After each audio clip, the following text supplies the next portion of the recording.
Hello, ladies and gentlemen, and a warm welcome to today's webinar, which is brought to you by Shared Services Link in association with Auditoria. Today, we're looking at automating order to cash to power phenomenal growth. My name is Susie West. I'm the founder and CEO at Shared Services Link, and it's great to have with us today Jen Collins, who's Senior Director of Revenue at UserTesting, and Nick Ezzo, who is Vice President Marketing at Auditoria. Great to have you both with us. So let's just talk about what we're going to be talking about. It's really about how to scale. So we're going to be focusing on user testing. It's one of the US's fastest growing companies. It's such a fast-paced organization. And in order to really cope with the number of deals that are coming in and the expansion of their customer base, AR, accounts receivable, has to keep up in a major way. It could be seen as a huge kind of strain on the finance system. So this is really examining how on earth have they set it up so that the order to cash process, the AR systems, aren't slowing them down. So we're going to be focusing on that. And just to illustrate the scale of growth here, user testing has been enjoying 40% year-on-year growth, and also on top of that going public. Huge expansion there, which Jen is going to be telling us a bit more about. We're going to be focusing on some recent survey findings, which I think you'll find very interesting, in how user testing has been rolling out automated collection solution to help them support that growth,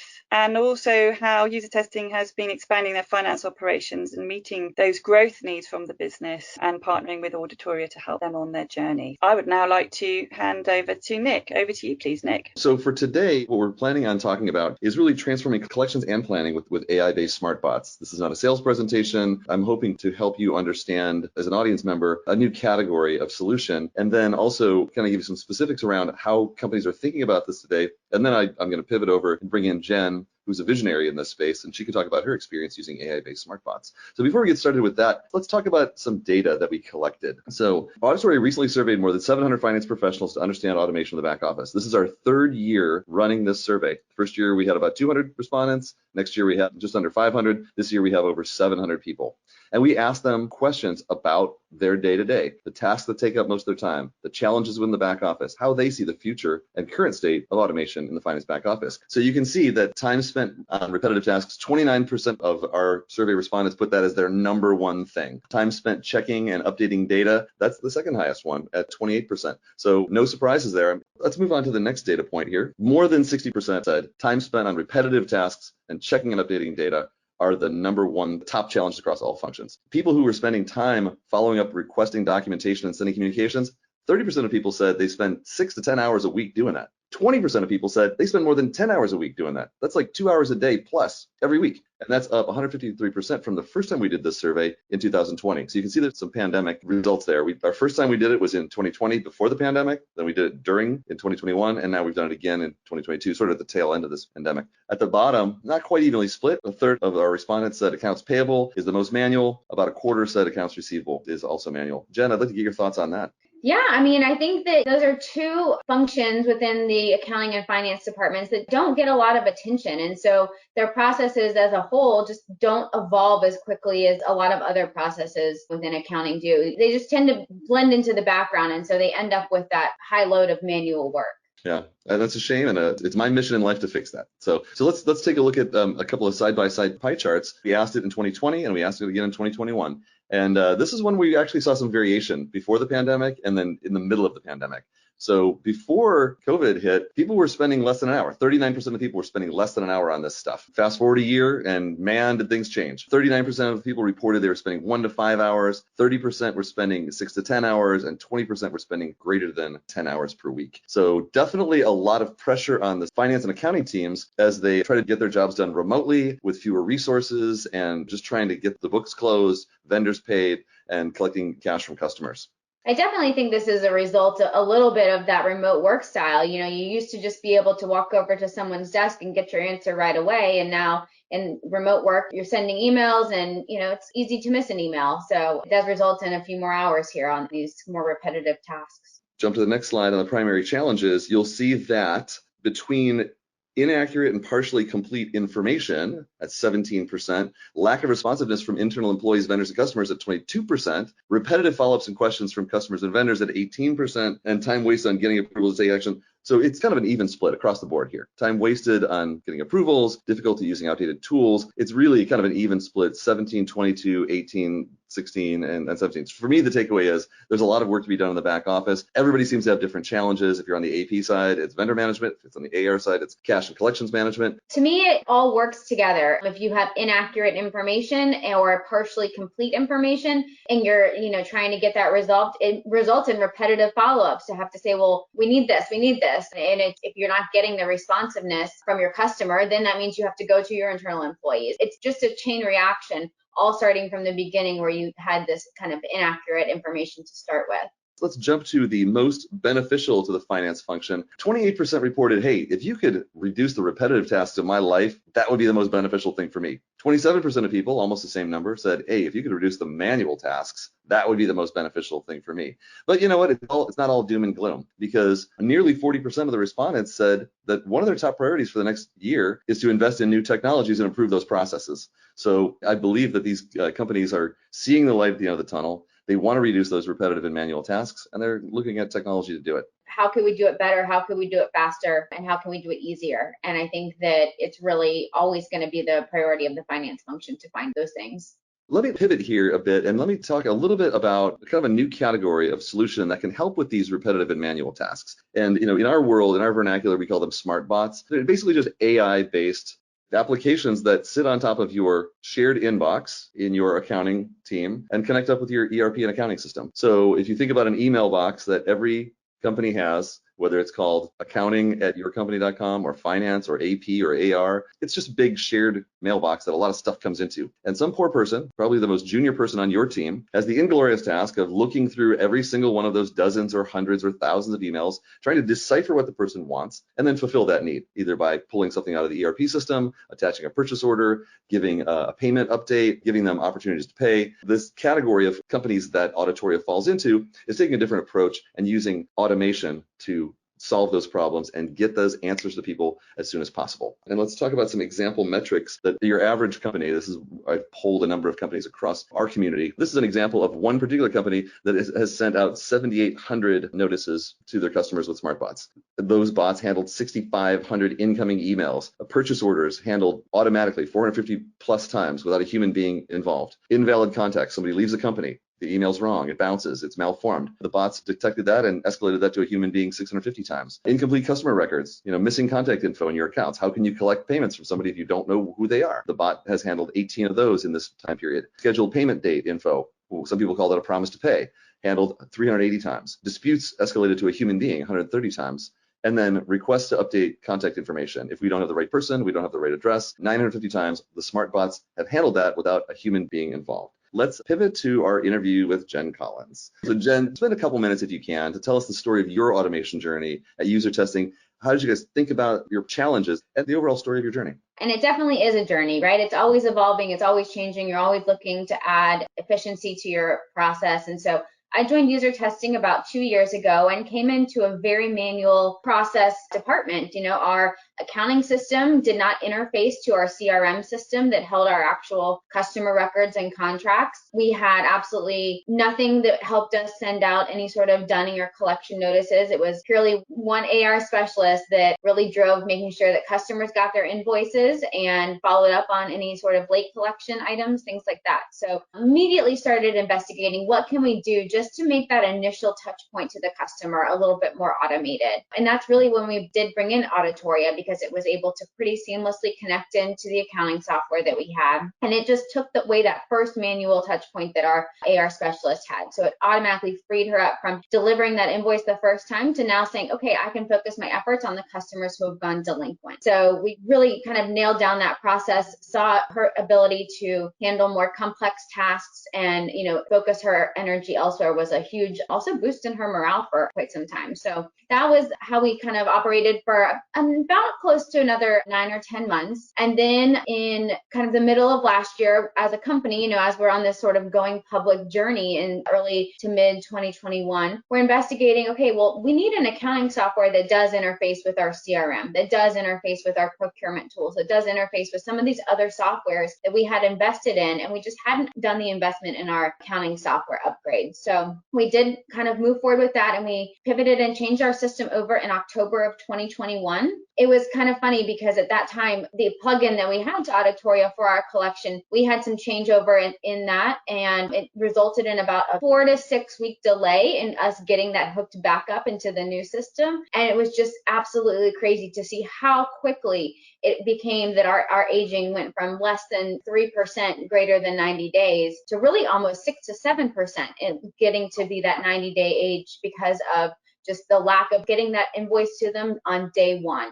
You get the invoice to them 10 days late, they're going to pay you 10 days late. So really saw a very quick impact there. But we were able to get Auditoria stood back up in mid to late November. And we have been seeing a true kind of very quick reduction in the DSO and our greater than 90-day receivables since then. And it also has really helped us in not having to just add additional staffing to this AR function because we were able to get this automation put in place. You saw that slide, that average customer sends out over 7,800 initial emails to the customer to say, hey, here's your invoice. Is there anything else you need in order to get this paid? And 7,800 emails that are just taken off of a person is incredible. So it's really what we've seen has helped us scale our business, helped us as we've gone public and manage our DSO, manage our cash collection metrics. Our CEO and our CFO will tell you, I hear it every day, cash is king. How much more cash can we get in? So that's really where we're at today and continuing our journey and, just trying to improve on our processes. Yeah, that's great. If you looked at my inbox, and you could eliminate 7,800 emails, it would make my quality of life much better too. I've talked to some companies, I'm not sure if you guys fall into this category. When you implemented the proactive dunning, it was less of a technology play, but more of some companies are now starting to send out the collection notices, like you mentioned, the day of or even a few days before, which they never did before. And they found that people were actually paying early because they got the notification early. Did you see anything like that in your world? 100%, especially those customers where they provided us the right contact to send it to immediately. I mean, an AP department doesn't want to sit on an invoice. Most customers, especially as they're getting to a quarter end time frame, they want to get that AP, that liability balance down, and they want to clear out their invoices. So if you can get the invoice to your customer in the right way and get it approved and so they can process for payment, you can always get your payment on time and or early. Just having those notices sent out early, that's what does it. That's what helps. So what were some of the roadblocks that you saw as you were implementing any new technology, not just Auditoria, but what are the things that jump up and get in your way? The first thing that comes to mind is time of your key stakeholders. As I think about what we did when we changed over our accounting system, it took a lot of effort from a lot of stakeholders across the business. We needed our enterprise systems team involved. We had an external consultant come in that helped us set it up and, make sure that we had scoped everything properly. And then our own internal team, right? We already have day jobs. This adds to that. And so just the time to be able to invest into actually implementing it, to get it right, you have to spend the time to fully scope it and make sure you've included every single part of your process. Otherwise, you'll spend the time to implement it and then you'll spend the time to fix it afterwards, which you don't want either. So that tends to be the number one roadblock, is just getting the time from your key stakeholders. I think another thing is always going to be money. That's always something that you want to make sure your company has budget for new technology and that they're willing to invest in programs and software that is going to help and drive efficiency within the business. And sometimes it's just hard to really talk through that return on investment of how you're going to see that so immediately as far as what a solution is going to offer. And I'd like to kind of circle back to a point you made earlier, that a lot of people who are in my position don't fully understand or internalize. And that is, as a software provider, a software vendor, we talk about we're going to make your life better. We're going to give you all this time back. But in the short term, it's actually additive. This is not a zero-sum game. We're actually giving you more work to do in the short term to get to that promised land. And a lot of times we forget that folks like yourself have a day job. You've got to get all this stuff done and this new thing on top of it. What is the typical time that you see a return on investment on any given automation project? I think I'm just going to use the example of when we did convert our accounting system, because we did take Auditoria out and had that 6 to 8 week period where we didn't have our automated system in place to send out our dunning. It was the one metric on our very first 10K that we sent out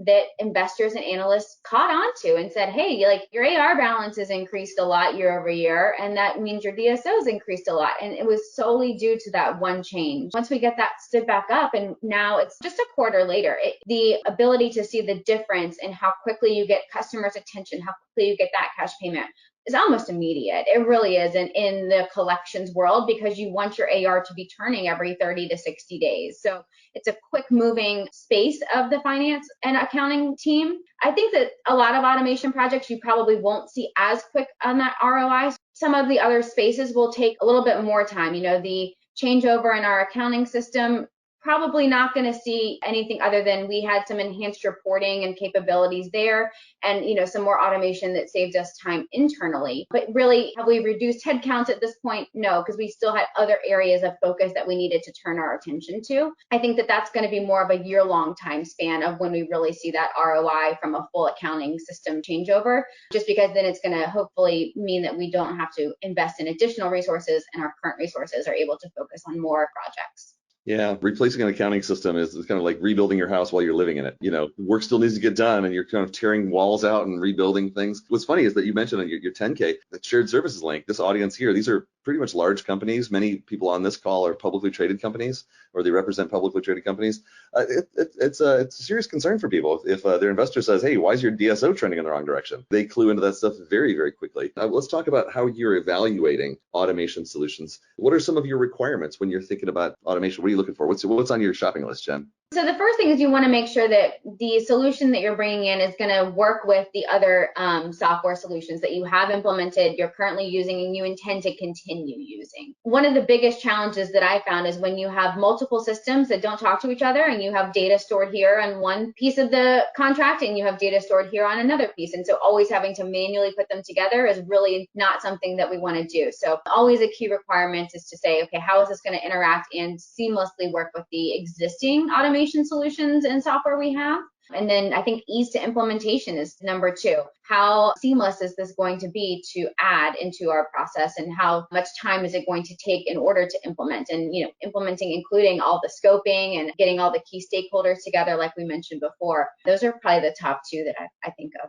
So now, you guys were private, you changed out your accounting system in preparation to go public, you went public. So how have the expectations of your executive changed with respect to the accounting and finance team, but specifically revenue accounting, which is the area that you represent? And I'm not necessarily sure it's right to say how the expectations changed, but it's how has the visibility changed, right? We now have these KPIs that are being released publicly to external investors and analysts, and they ask these questions. And so now our CEO, our CFO says, hey, if I get this question from an analyst, how am I going to answer it? And how do I, all the way down to how do we say that it was a system changeover that caused our DSO to increase a little bit here? And, just really making sure that we're staying on top of it, I think, is the other thing. In a private company world, things can slide for a quarter here, a quarter there. But here, where we are really judged on an every quarter basis, it's really just making sure you're on top of your game and knowing exactly where you're going to land almost ahead of time, too.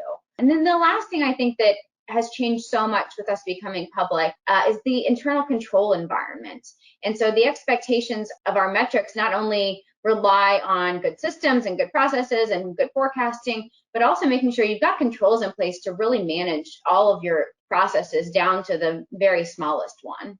Well, so while we're on the topic of metrics and KPIs, what are your metrics? What are your KPIs? Some of the biggest ones are just your AR balance. You don't want to just see your AR balance grow. You want to see it also decrease from those cash payments and your cash balance. So your balance sheet in general, very, very important, and something we track heavily. Those DSO metrics, also something we track to make sure that we are really showing improvement since the Q4 release of our numbers. When you're thinking about pulling data, it would be great if all that data was in one place. Is it in one place, or do you have to pull data from multiple sources? Now that we have set up an accounting system that actually interfaces with our CRM, all of our systems today can now talk to each other. And we really are able to get the data in the places that we need it easily now.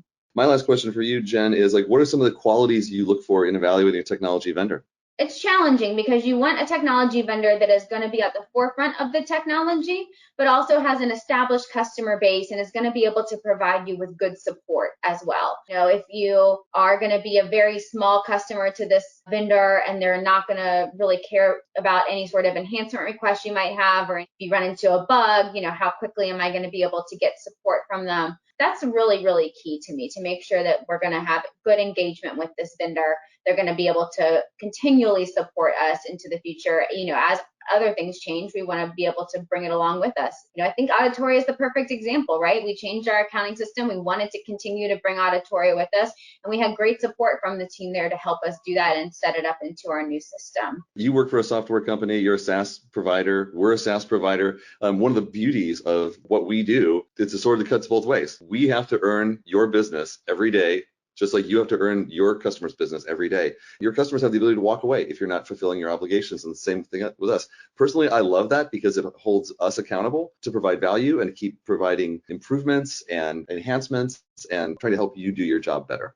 So I'm going to spend just 2 minutes on smart bots. Jen at UserTesting has an automated system using these smart bots to send out collection and dunning notices ahead of the due date, on the due date, after the due date, and so on. People respond back to these smart bots. They think they're talking to a human being.